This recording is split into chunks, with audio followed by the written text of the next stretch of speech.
sharing this stage with us and sharing their thoughts with us.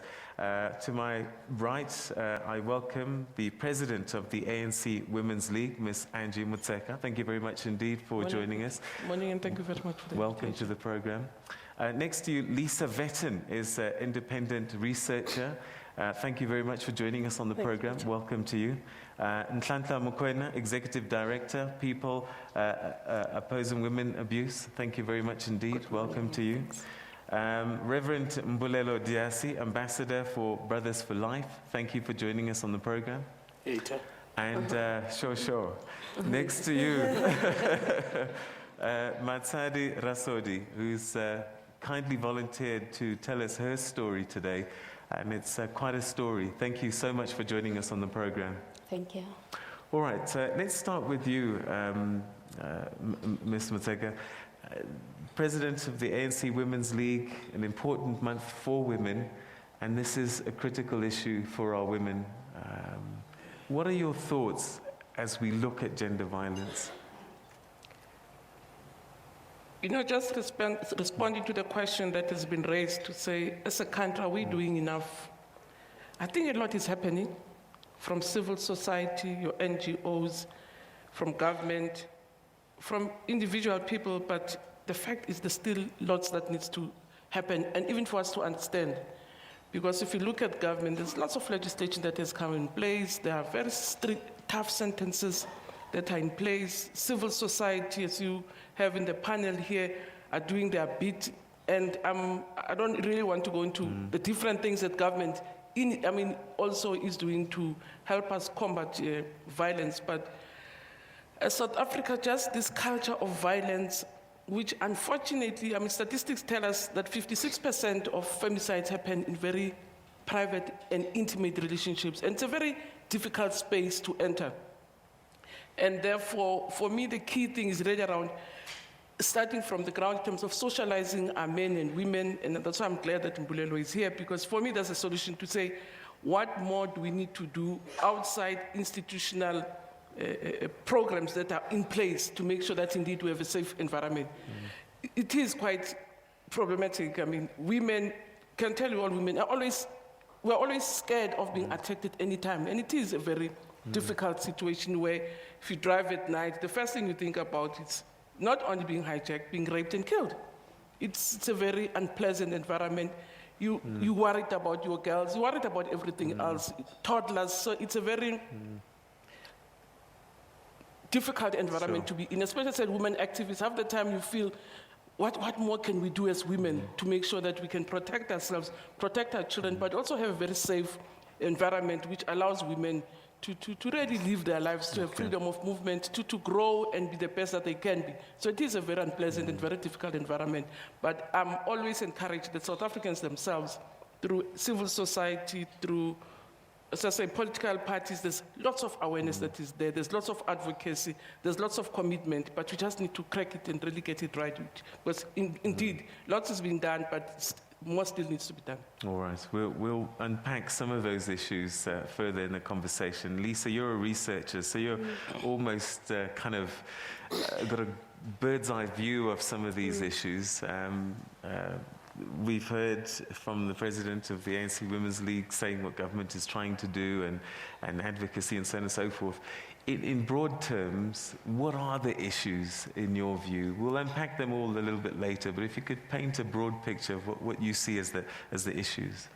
I think there are a couple of different issues. I think some of the key ones really relate to the fact that we don't really seem to have a good idea of how you change people's behavior. You can pass laws, but you can't through a law make somebody a nicer person or make them drink less or make up for their unhappy childhood or whatever their particular personal difficulties are. And I think one of our challenges in South Africa is that we don't have the kind of research telling us what programs are effective in order to change people's behavior. We've seen a little bit that suggests us that one of the most important things you can do is assist women to become economically independent. And I think that's the challenge, and we don't have enough programs, whether it's through the private sector or through government, is the kind of intervention that enables women to live independently and not rely on men as their meal ticket. And I think that's the challenge for us. How do we create housing solutions for women so they don't remain in abusive relationships because they have no other options, and where they remain with dangerous, violent partners because, again, they don't have other options? So I think it's understanding the economic solutions, but it's also understanding how do we change behavior. And I think that's really where our challenge is lying right now, is understanding behavior. Because I think Women's Month once a year, the 16 days once a year, a television program that asks you to be nicer or says men's behavior is a problem doesn't undo a lifetime's worth of difficulties. And it's how do we do that? That's the question. Okay.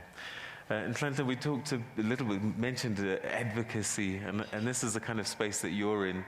Are you finding that your voice is being heard? Is it making a difference? What are the challenges that you're facing as a group of people trying to fight this scourge?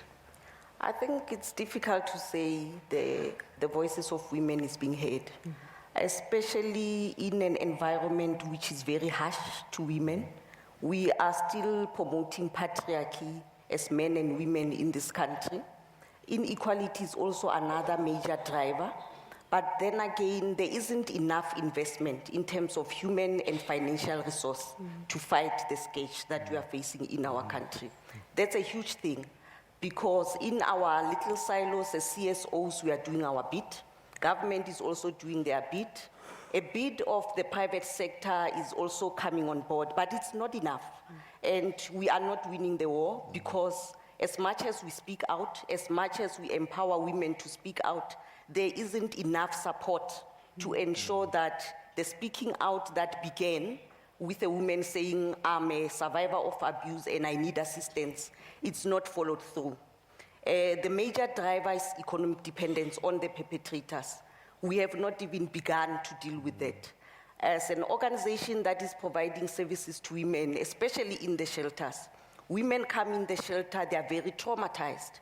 The term of stay in the shelter is 1 to 6 months. During that time, you need to be dealing with the emotional part. You also need to be dealing with the psychosocial part.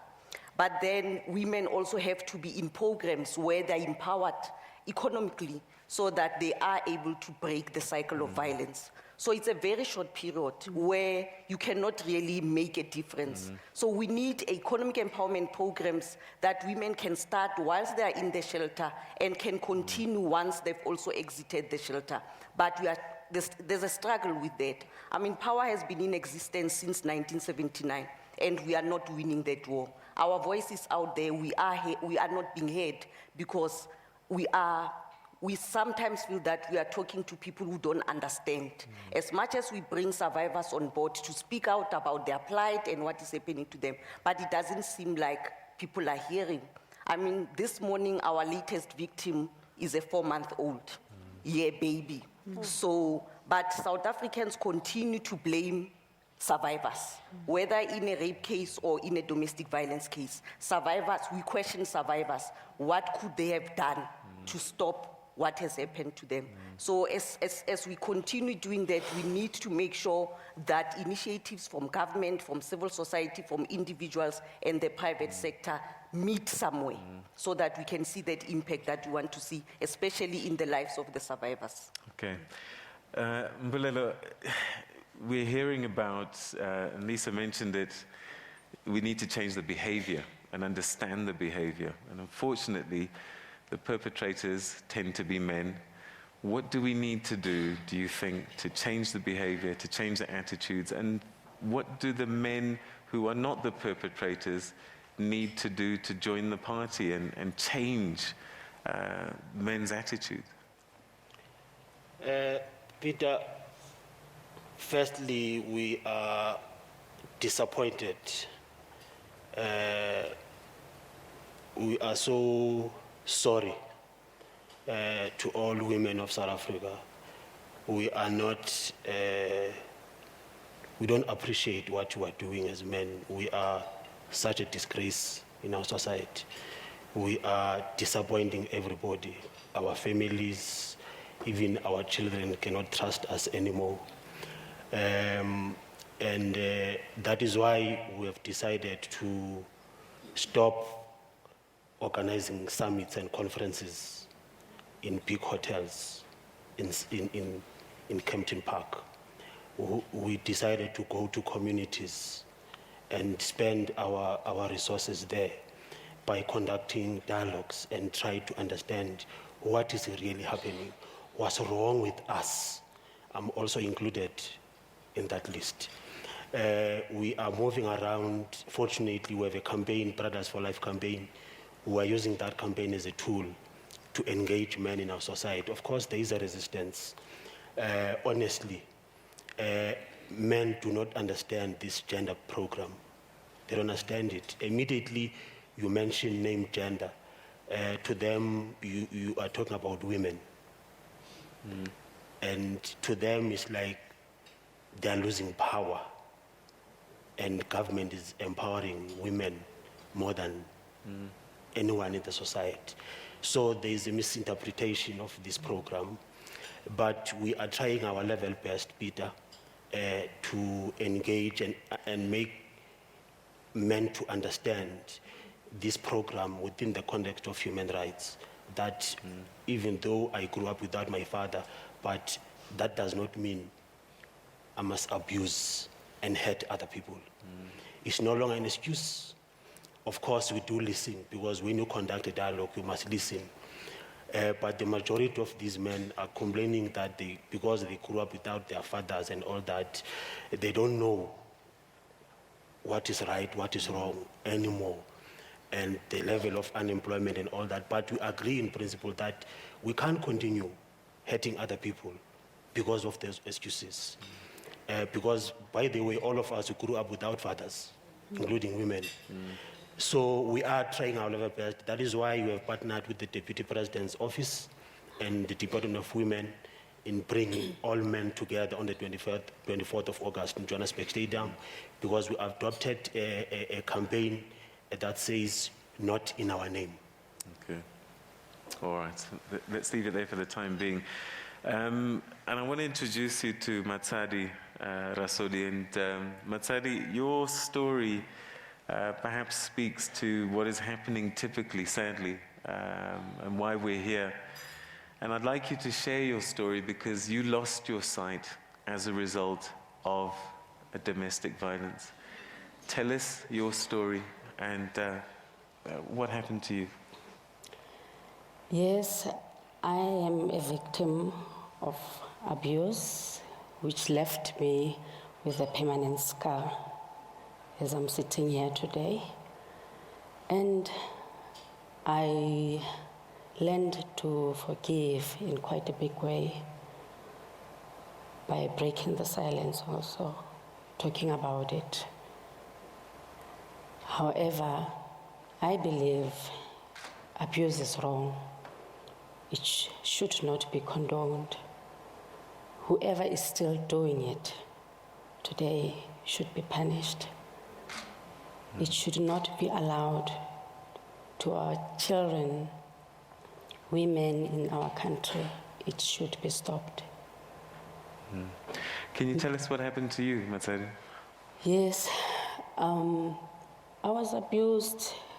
It started with a small quarrel, then it grew bigger until when in a relationship I was beaten with whatever he could come across with. And after some time, years, I'm talking years, I realized this is not it. I must move out. I moved out of the house and went back home. And that is when he also realized that this is no longer like before, where he would beat me and the following day he would be sorry and pampering me with whatever to keep quiet. But now I was home and I was saying, you know what, I don't want this anymore. And that is when he started threatening me, saying he's going to kill me if I don't come back home where we used to stay together. And I started reporting this to the police. I think I went to the police station every single day of that abuse. And nothing was done, because they'll always say to you, the police, if he didn't do it immediately, but he keeps on telling you that he's going to do it, he'll never do it. Unfortunately, it happened one morning when I was driving to work, and he asked for a lift from me the previous night. Then, on my way to work, he was just standing there and stopped me, and I stopped because he said he'll get off to the next stop. Unfortunately, and he had something in his pocket because his hand was always in his jacket, but I never realized that he's got a gun inside the pocket. Before we could get off where he's supposed to, before we could get where he's supposed to get off, then he said to me, you know what, I'm no longer getting off on that stop. Take me home, I'm getting my car. But I said, you said your car is not there. And he started changing his face. Then I realized that now it's trouble. And I said, okay. And I drove past my work to our house. On the way to our house, he started shooting me on my legs, driving. And he said, now I'm going to kill you. I was quiet. Then he swerved the car into the field, and he said, come out. Just a distance away, then he shot me through the head. That is where the bullet went. And took me back into the car and said, I'm going to finish you. He went to the house, took an axe, a rope, and drove around in the location with me, showing some of his friends that I've got her and I'm going to finish her. And we went to my workplace where he said he wants to get my friends there. They're encouraging me to leave him. And he couldn't get in, then we went out. Then that is when I went blind. And fortunately, my colleagues came and took me to the hospital. Matsari, thank you very much indeed for sharing your story with us. I know it was a difficult one to relate, but I think it was an important one to share. So thank you very much indeed for being so brave this morning. Thank you so much, Matsari. Thank you. So it is a shocking tale, and sadly one that repeats itself and has been repeating itself many times over across our country, in urban areas, in rural areas. We've just heard the story of a toddler, 4 months old, who was raped, latest case. So let's start to try and get to the bottom of these issues and unpack what could be going wrong, what perhaps could be done to try and fix this situation. We'll take a quick commercial break, and when we come back, we'll start getting to your questions.